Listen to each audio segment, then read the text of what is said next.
Perkenalkan, saya Sania Sulistaningrum. Saya mahasiswi dari Departemen Teknik Kimia Universitas Internasional Semen Indonesia.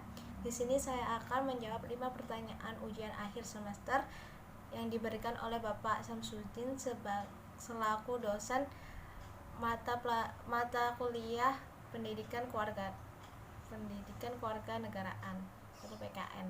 Nah, untuk soal yang pertama yaitu pelaksanaan demokrasi erat kaitannya dengan masyarakat madani. Masyarakat madani merupakan faktor penunjang dalam keberhasilan demokrasi. Mengapa demikian?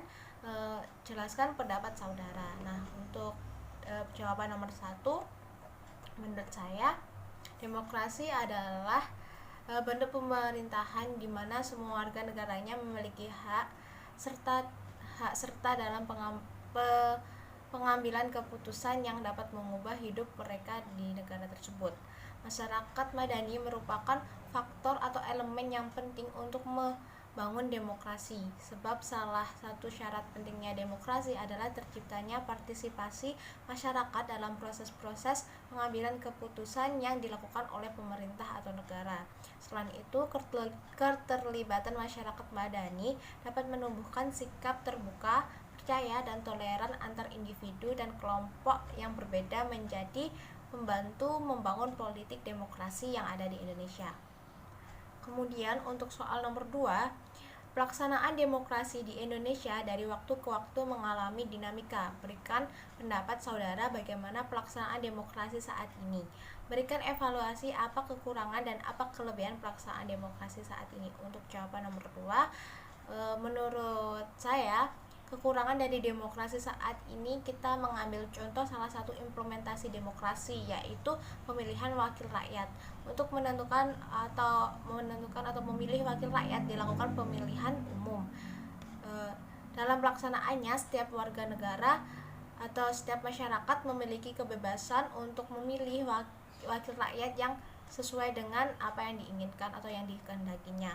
Namun pada kenyataannya pemilihan umum wakil rakyat masih diikuti dengan campur tangan politik, di mana masalah suap menyuap masih banyak ditemui yang bertujuan untuk memperbanyak suara pemilih.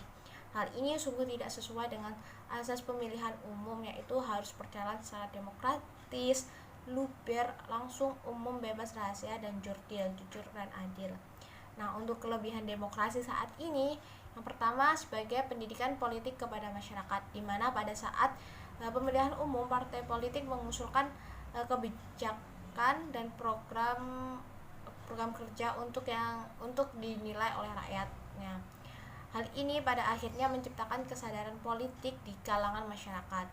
Yang kedua, dapat menjadikan pemerintahan yang stabil, di mana demokrasi yang didasarkan pada kehendak rakyat akan mengabaikan penyelenggaraan negara berjalan berdasarkan atas dukungan rakyat, sehingga penyelenggaraan negara akan berjalan sesuai dengan mestinya. Terus untuk soal nomor 3, yaitu letak geografis Indonesia pada posisi silang dunia, jumlah penduduk yang besar, masyarakat berbineka akan membawa dampak bagi bangsa Indonesia.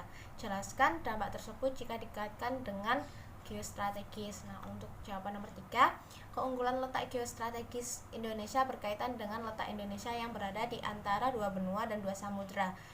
Dengan letak yang strategis tersebut menyebabkan kebudayaan dan kehidupan bangsa Indonesia dipengaruhi oleh kebudayaan asing, sehingga dapat memperkaya kebudayaan bangsa di Indonesia juga. Nah, selain itu adanya keuntungan ekonomi dari posisi silang negara Indonesia seperti sebagai jalur lalu lintas perdagangan, sehingga mempermudah proses ekspor dan impor. Daerah yang strategis untuk perdagangan internasional karena terletak di antara negara berkembang, sehingga mudah untuk memasarkan hasil produksi yang dihasilkan oleh bangsa Indonesia, serta menjadikan Indonesia kaya akan sumber daya lautnya. Untuk selanjutnya untuk soal nomor 4, dalam masa pandemi seperti sekarang ini diperlukan kerjasama seluruh elemen bangsa dalam menghadapinya. Jika dikaitkan dengan konsep ketahanan nasional, berikan contoh upaya yang harus dilakukan pemerintah bersama masyarakat dalam mencegah penyebaran COVID-19. Nah, untuk jawaban nomor 4, menurut saya upaya yang harus dilakukan pemerintah dalam mencegah penyebaran COVID-19 dalam konsep ketahanan negara ini adalah pemerintah perlu berperan sebagai komando yang setiap perintahnya harus diikuti oleh elemen-elemen yang ada di bangsa tersebut. Tanpa adanya kerjasama, sangat sulit untuk meredam penyebaran virus COVID-19 ini. Dalam konteks ketahanan nasional, daya tahan bangsa memang tengah diuji, dimulai dari ketangguhan masyarakat dalam menyiapkan kondisi fisik untuk bisa bertahan melawan virus COVID-19 tersebut. Sehingga kerjasama pemerintah dan masyarakat yang harus dilakukan adalah yang pertama, memenuhi panggilan vaksinasi COVID-19. Nah, vaksinasi ini bertujuan untuk melindungi diri sendiri.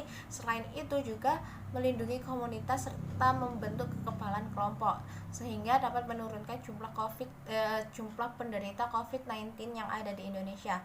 Nah, seiring penurunan jumlah COVID-19 yang ada di Indonesia sehingga ancaman-ancaman akan sedikit demi sedikit dapat teratasi dan secepatnya Indonesia akan normal kembali atau melakukan new normal. Nah, untuk yang kedua, selalu menjaga protokol kesehatan yaitu 5M, terdiri dari memakai masker, mencuci tangan, menjauhi kerumunan, menjaga jarak, kemudian mengurangi mobilitas. Untuk upaya yang ketiga yaitu selalu memfilter informasi-informasi yang ada di internet agar memilah fakta atau hoax. Nah, hal tersebut bertujuan untuk tidak tertipu atau kita tidak bisa tertipu atau tidak mempengaruhi pemikiran masyarakat atau seseorang karena penyebaran hoax tersebut. Nah, untuk yang soal terakhir, mengapa korupsi disebut sebagai extraordinary crime atau kejahatan luar biasa? Jelaskan dampak perilaku korupsi dalam kehidupan masyarakat dan jelaskan peranan mahasiswa dalam mendukung gerakan anti korupsi beserta contohnya.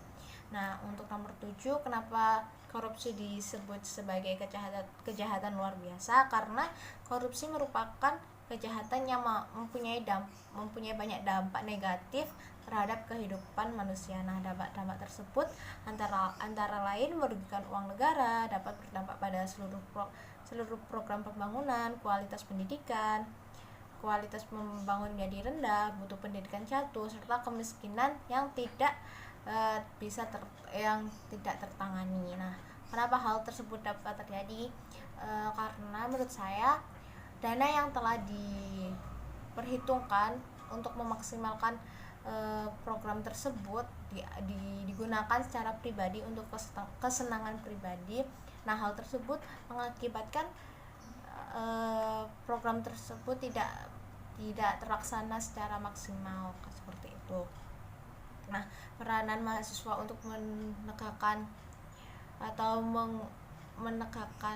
anti korupsi ini antara lain mampu menjadi agent of change, kemudian mampu menyuarakan kepentingan rakyat, mampu mengkritisi kebijakan-kebijakan yang koruptif, dan mampu menjadi watchdog, anjing penjaga lembaga-lembaga negara dan penegak hukum.